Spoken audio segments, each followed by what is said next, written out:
just before our open mic, and we'll just run up to about noon or something like that, and here we go. So I'm gonna let you please introduce yourself to us, including your family and where you live. I got to hear the benefit of that this morning, but these people have not all heard that, so welcome and thank you. Hello. So my name is Julian Sr. Born and raised Cleveland, Ohio. I'm the baby out of 11 kids. Wow. Yes, 11. And so I have 6 brothers, 5 sisters. And live in Columbus, Ohio right now with my wife. We have 5 kids. Twin 17, daughter 19, she's at UC. My daughter, her birthday was yesterday. So she just turned 31, and I have a son that's 33. And then our grandchild is 3 years old. Oh, beautiful. And I got to see a photo of your beautiful family. Your twins are not identical, but they look identical. Yeah. That's crazy town. So I wanted to ask you, you're here at this poetry festival that I just extended an invite to, and I'm so glad you took us up on. This whole thing must surely be overwhelming, exciting, thrilling, and terrifying all at the same time. But we would love to hear something about your plans or the process. And Ohio Poetry Association is here to support and uplift in any way. But you had mentioned something about pardon picnics and other things. So will you just tell us some of the things that you have coming up? Yes. So when I met with Governor DeWine, he wanted me to be in charge of the pardon picnic. It's called a Speedy and Pardon, where we start getting out there and letting people learn about how they can get their convictions pardoned. As I'm a convicted felon myself, so yeah, we met and talked about that, and then I met with his team. So we talked about doing some Cincinnati, Cleveland, Columbus, and Dayton to start off. And I know for sure that Columbus is June the 27th, and then in Cleveland, I'm having a book signing June 20th. My book called From Inmate to Advocate, A Journey of Transformation. Yeah. And so, where's the signing in Cleveland? actually, we're going to be holding it at Cleveland State. Okay, thank you. Yes. Is it? You from Cleveland? Yeah. Yeah, I'm Is born that and an raised. evening event? It's going to be like 1 to 4. Okay. Mhm. Put that on your calendars, y'all. And yeah, just get poetry out there. I was already inside the prisons, working with the youth, working with the male prisons, going in there, doing the curriculum, and I was doing that for like 14 years. Yeah, and it's just been powerful. So be able to mix the poetry in with and talking about my past and how I overcame some things, because I've been home 14 years now. I served 14 years in the federal system, and just being able to go back in, letting them know that this is possible. Getting this to Poet Laureate, this wasn't on my agenda. And I started writing poetry. My mom gave me a poem when I was in junior high called "Don't Quit." When things are rough, they sometimes will. The road you tread seems uphill. When funds are low, at depths high, you want to smile, but you have to sigh. When cares pressure you down a bit, rest you must, but don't quit. So that was my very first poem I got introduced to. And that was the only poem that I ever read until I was incarcerated. So, and I just started journaling, just writing down, I was journaling, and a lot of my poems came from just angry poems. Coming from the community that I come from, in the inner city, it wasn't a lot of exposure. It was challenging, so, and I played on the basketball team, went to school, didn't graduate because of the situation with a teacher, and I couldn't understand that, but I went to night school and got my diploma. So, but during that period, I had gotten down on myself. And that's when crack cocaine was introduced. And I started selling drugs, was incarcerated, served 19 months. And I started journaling in prison, and I told myself, I said, man, you know, my life is much better than this. So I started taking some college courses, and after the 19 months, I went down to Tri-C and tried out for the basketball team. Made the basketball team, was in college, but still was straddling the fence and selling drugs in college. And then, I transferred after I graduated from Kyle Community College. Well, I sprained my ankle before then. I sprained my ankle, so I didn't really play basketball. And after I started making some money, I just stayed in school and was like, forget basketball. So I transferred over to Cleveland State, and I was majoring in, my major was early childhood education, then I transferred over to social work at Cleveland State, but I was still selling drugs, straddling the fence. And it all comes from decisions. You know, I made a decision, you know, even though I felt like the system was against me, I still played a part in that. So I got arrested, and they was actually trying to give me life in prison for selling drugs. I had no guns, didn't kill nobody, and they was trying to give me life in federal prison. I took a plea for 20 years. When Obama was in office, he changed the crack law, and I ended up serving. He gave me, I got 6 years off my sentence when the crack law came in. So I got 6 years off my sentence, and I was released in 2012. But along that journey while in prison, that's when I really started digging in and started writing poetry. I wrote 8 books, over 300 poems, and a curriculum I use now to teach reentry with. But yeah, just coming home, and after that 14 years, the poems that I wrote was political, they were angry, it was pain, and like I said, I didn't think that type of poetry could ever be really put out to the world. Because a lot of people are afraid of that. A lot of people are afraid of the truth. You know, so when you got a lot of poems that speaking the truth with pain, a lot of people run from that and they say, well, we don't want to hear that, he's a racist. You know, so I just kept pushing forward. I continued to, you know, put out my poetry. So I released my first book, as you can see, my slogan is Begin, Believe, Become. That means that the begin part, you have to begin right where you are in your life, no matter what you're going through. It can be a failed marriage, you can be a high school dropout, a college dropout, or someone like me just getting out of prison. So the believe is believing in it yourself, that you can overcome any situation that's placed before you, and the become is just simply putting in the work.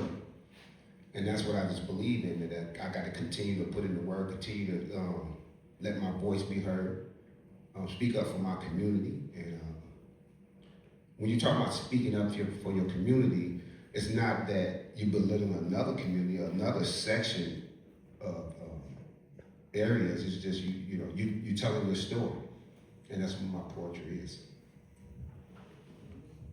Well, I admire, one, just that you're out there giving back to exactly the person that you were in those moments that saw yourself through poetry, whether it was anger or healing or actually like just giving people light in a dark place because you were giving yourself that same light and you returned that work, you're doing that work.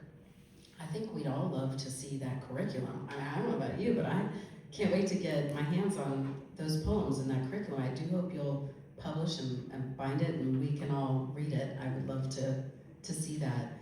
But also, I think some of us in this room have worked with incarcerated writers, and we would love to also have that curriculum to help the communities that we're serving too. So we are definitely going to be talking about that. I think the poem that your mom gave you, Don't Quit, literally like throughout everything you said, I just kept going. You're straddling fences, but then you'd start again. You're doing something else, you start again. So that kind of foundational poem is exactly what makes a difference. Are there other poems or poets that have really resonated with you or that you've clung to? Yeah, me.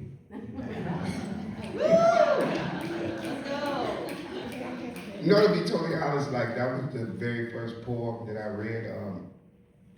And Kathy Seymour, I was working for Radio OPAC, and they asked me would I interview.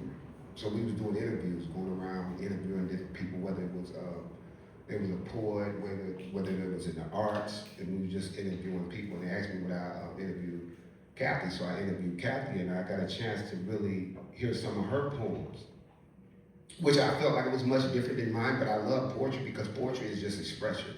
I call it release and reflect. I get a chance to release it, and I can always go back and reflect on it and look at it and read it. So I really don't do too much reading of other poets. And like I said, this wasn't something that I thought I would be involved in doing poetry. I was doing it for release. I was doing it so one thing you have to understand, when you're in prison, you're either gonna get into a fight, you're either gonna stay in trouble, you're gonna play basketball. You know, you got a lot of people that come in there become the best board games. They know how to play all the board games. And some people go in there, they become lawyers.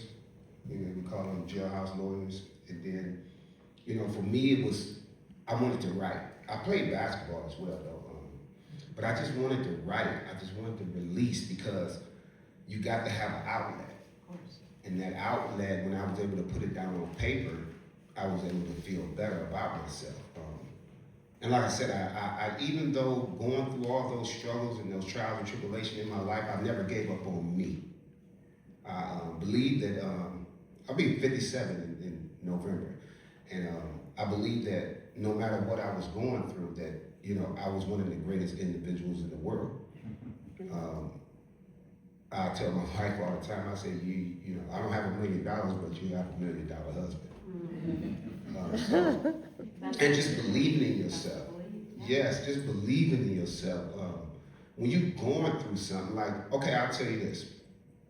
Even though I was selling drugs, someone snitched on me. And that's how I got incarcerated. So for about a good 5 years, I held on to that he did me wrong. Like, you did something to me. You took me away from my family. You took me away from my kids. When I left, my daughter was 3, my son was 5 years old. And I held on to that pain and that anger and that frustration. And every time somebody mentioned his name, or I thought about him, or I would get angry and I would get upset, until one day I had a visit with my son. My mom brought my son and daughter down, and my son kept asking me to take him up there, get him some popcorn, get some candy. And there was a yellow line on the floor that I couldn't cross. And that's when everything shifted for me. I no longer I stopped hating the guy that snitched on me, because I said, you know, if I can be mad at him for what he did, even though it was wrong, well, I should take that much anger out on myself, because the root cause was me. If I was never selling drugs, he would never have the opportunity to tell on me. You know, so I teach that now, like, you have to take ownership. So once I took ownership and start believing in myself, in my goals, my dreams, my aspirations, like, I can overcome this, I can get through this. It was a long journey, but and you gotta think, for the 14 years that I've been home, I was working a job, going through racism, being denied job promotions, but I stayed at it. I was working 2 jobs. Well, I was actually working 3 jobs. I was like a Jamaican. I was working 3 jobs. So, my 3rd job was giving blood. You know, because I wasn't making that much money. So I would work 14 hours a day, 7 days a week, and then find a little time between my lunch break or on my way home, or get up first thing in the morning, go get some blood.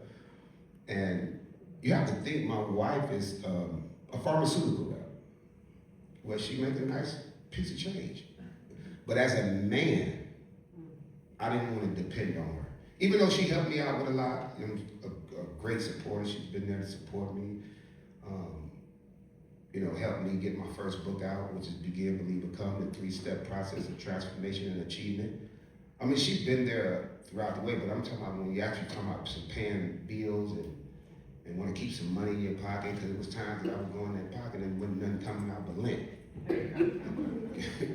People going to the vending machines and getting them some Zoom and Wham Whams, and I couldn't go to the vending machine and buy anything. So, but I was pushing forward. I was going inside the prisons 4 times a week, driving.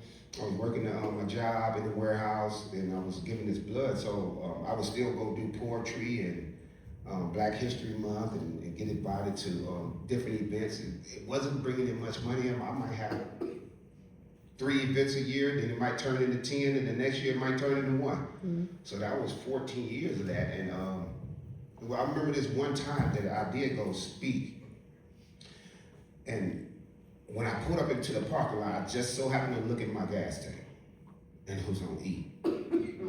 I had no money in my pocket,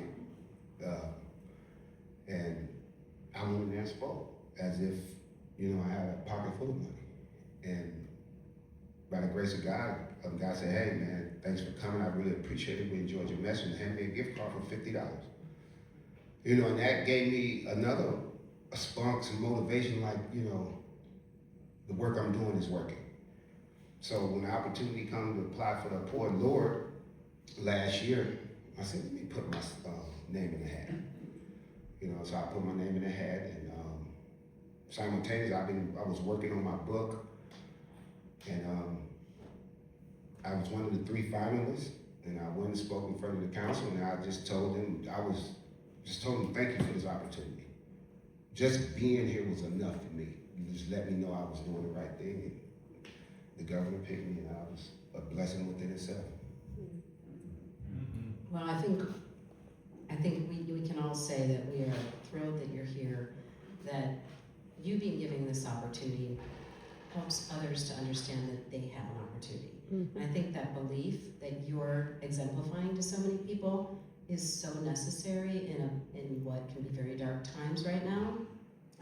We all doubt ourselves already as writers. So to then have someone step forward and take a place that they have built for themselves despite odds and step into that belief is a really empowering thing for us to witness and for others to see. So I think, at least from that perspective, thank you, because your vulnerability is such a strength, and I think it's a real example to many of us. So I just want to check time. I think we're doing just fine, and maybe I'll take a few questions from the audience. Does anybody have questions for our new Poet Laureate? Oh, okay, I got Sujata first, and then Susan. Okay, do you need a microphone?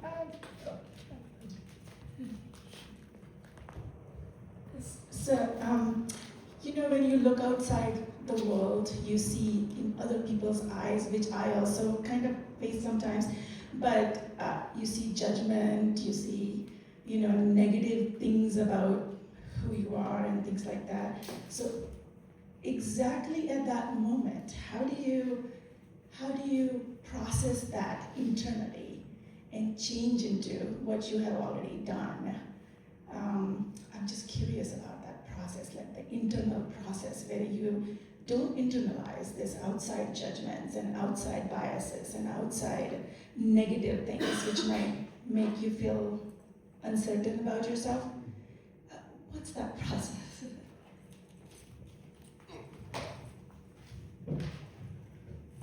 Oh, so growing up,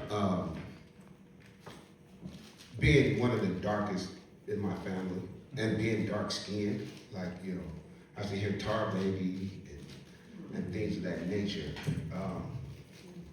It was crazy because it didn't affect me, but it did.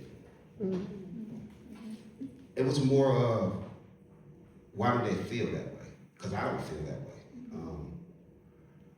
So, and as I continue to get older, just playing sports, sports teach you discipline. It teaches you to believe in yourself. So as I continue to play sports, it was a lot of people gravitating towards me. So I don't know, like, it didn't affect me. And I know that I'm just an open book. Other people just, refuse to put their story out there. You have a lot of people that go through things and do things in life. I know that the reason why I started selling drugs because I wanted to get out of poverty. It wasn't to harm nobody. I don't have crimes against other people. Well, I guess you can't say that is against other people because I'm feeding poison to people, but I was telling myself it was their choice. And that's crazy because at that time I was like, this is their choice. But when I came home, I was like, wow, I looked at the destruction. I was like, I was a part of the struggle. So you're either part of the problem or part of the solution. And I wanted to be part of the solution, moving forward. But I don't know. I really don't care what people have to say about me because I know who I am as a person. At times I do sit back and reflect on it. It can be a little damaging at times, especially when I was going through some racism at the places that I was working at and being denied job promotions. But I kept pushing forward. I just knew there was something better for me. And some people, I tell this story all the time, like the guys reentry that I work with, like some of them will come home and get a job within 6 months, have a nice car, have a nice home, or making nice money. That wasn't my role. So I just felt like, God was using me for something else. He was using me for something bigger and something better. So I just continue to believe in myself no matter what somebody said, because I'm gonna tell my story before you have a chance to tell it. So I'm gonna take the power away from you. So you won't have too much power telling the story. I'm gonna already tell it. So I don't know, I guess, did I answer your question? Because I just continue to believe in myself no matter what I was facing, no matter what I was up against. I think Susan had a question. Oh, thanks. Thanks, Chuck. Can you all hear me? Chuck's got it. Oh, thank you.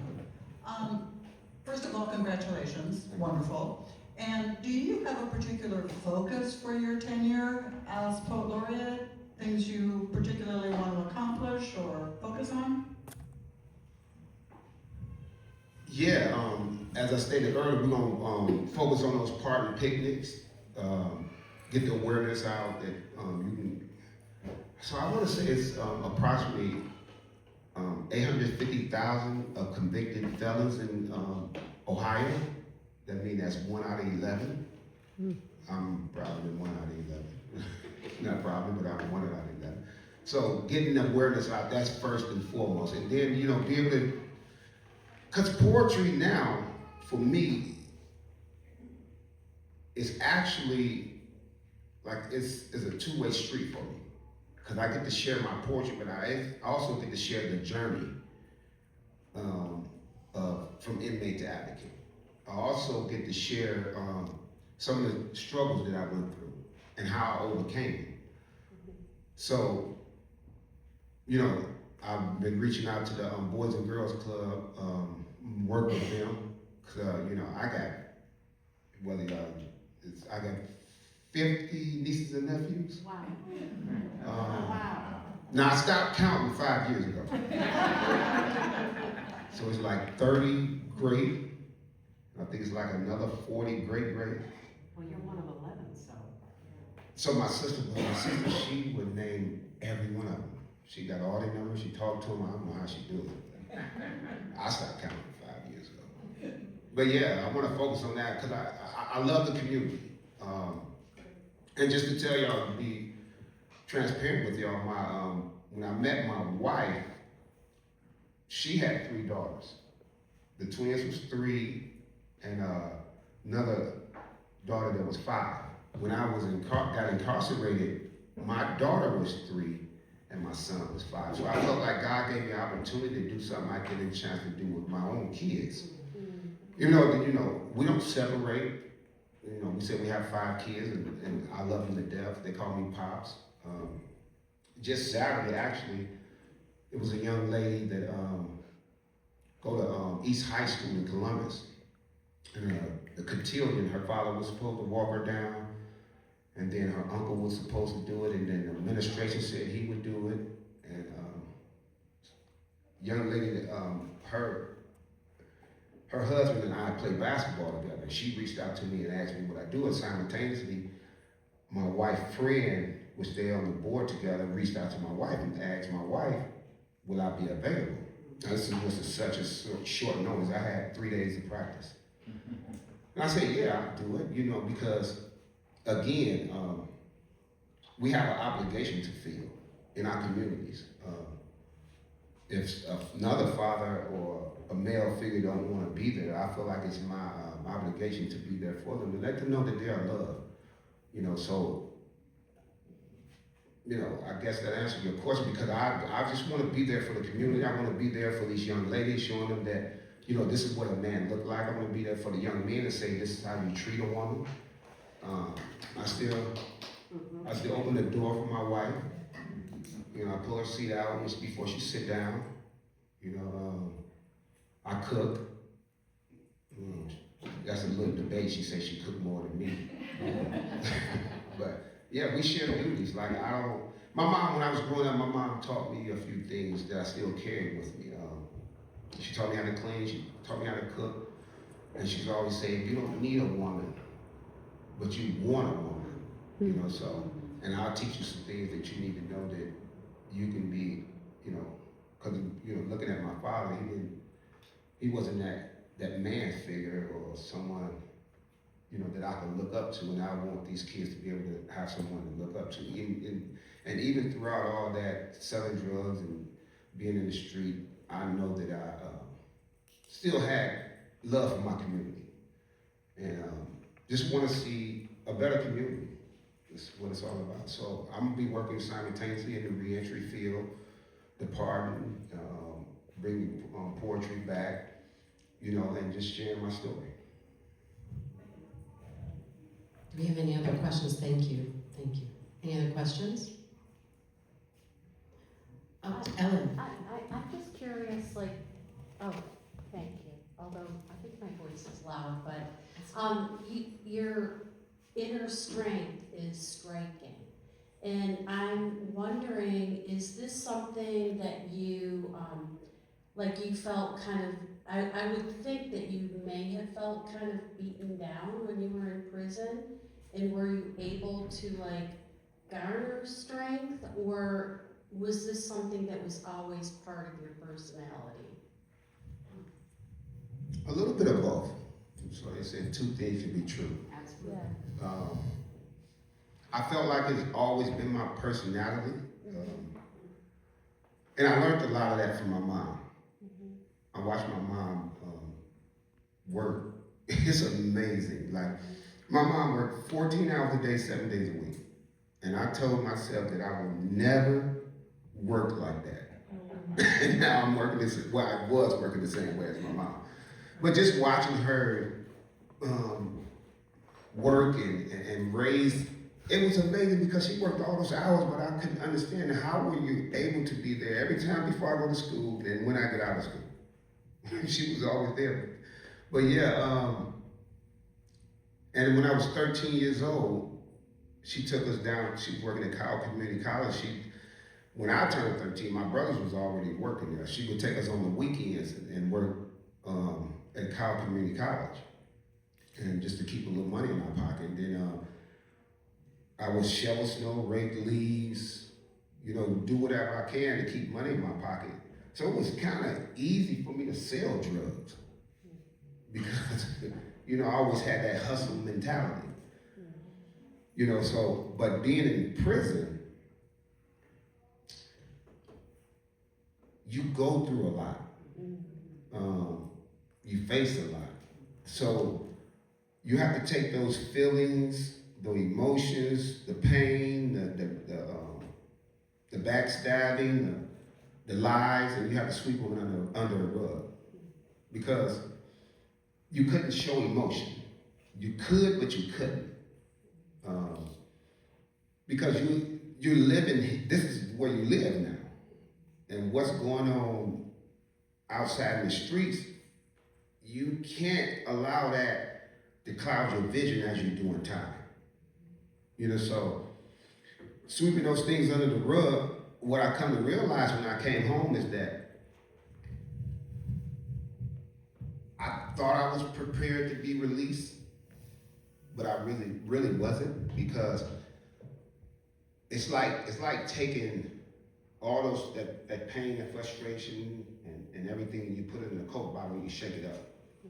Once you get that cap off, you just release. And I was releasing some of that frustration and anger on my wife, not in a physical way, but more like in a verbal way. Yeah. And so I had to realize that I needed some counseling.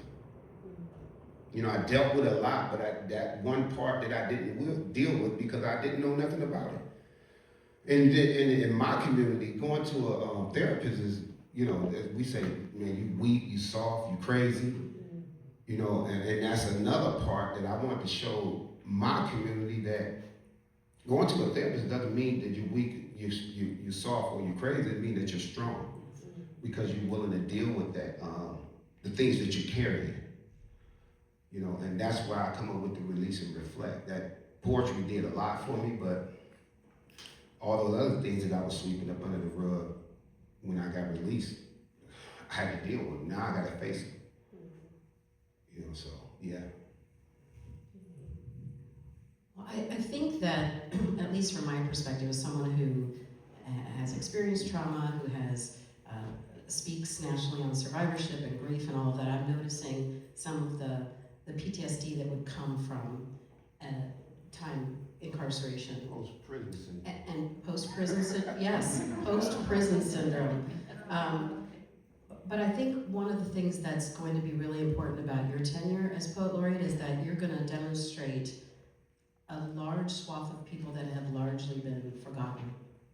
And a lot of us poets have been served for years by poetry, by education, by community. It's a very different system inside the system. And for you to elevate awareness for all of us out here, maybe we could actually get to the root cause of why so many people are ending up there, the root causes and the systemic issues that exist. But if we can create a more personable way to understand what gets inside people's minds, inside people's hearts, when they're broken, when they are looking for opportunity, when they're in desperate times, if we can all humanize each other in this time when dehumanization seems to be running rampant, I think you will be the exact remedy to that during your tenure. So I want to welcome you heartily. I want to welcome you on behalf of Ohio Poetry Association. We're going to be so proud to partner with you on any of your initiatives, and just know that you have friends here. Thank you. Thank you.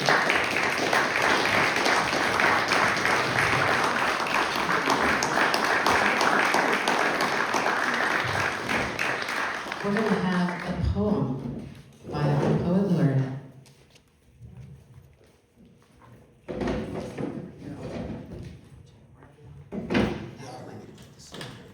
I think I speak pretty loud. And I'll take a suggestion from y'all. You don't want a motivational poem, a political poem? Oh. Careful what you ask for. Definitely both.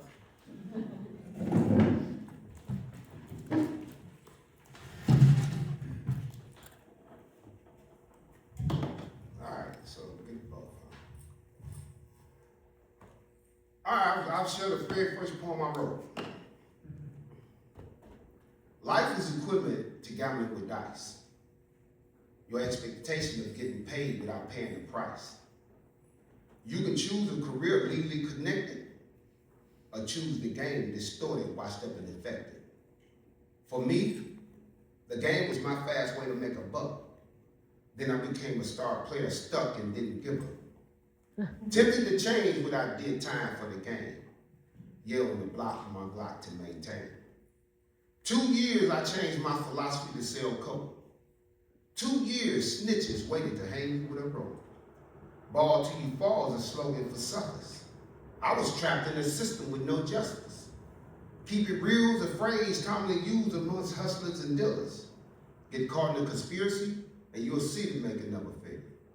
Made men throughout your hood working with the police, they up to no good. Big willies you claim to be with your riches. Pressure bust pipe, kingpin snitches. For all you cats in the game, honor amongst thieves has changed. Clothes, cars, and jewelry will get you the mandatory minimum. Oh, you be in prison watching TV with Slimming. They don't have to catch you with no dope. Hearsay from snitches taking their oath because of your decision doing time ain't no joke. The people that depended on you 24/7 has moved on. Baby mama drama is another hustler song. It's your life. That's all you got. Staying in the game will get you 3 meals in the cot. Think about it. Read it again. The one you call your friend just might turn you in.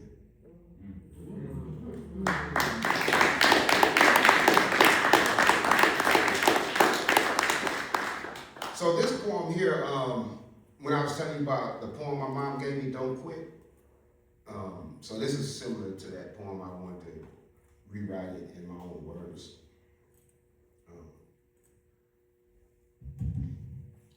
Never settle for less. Just being you. Make you the best. Respect starts with you. Many are called, but the chosen are few. Channel your pride. Face your fears inside. The depth of your struggle can't be denied. Pushing against what is, as a man think, so it is.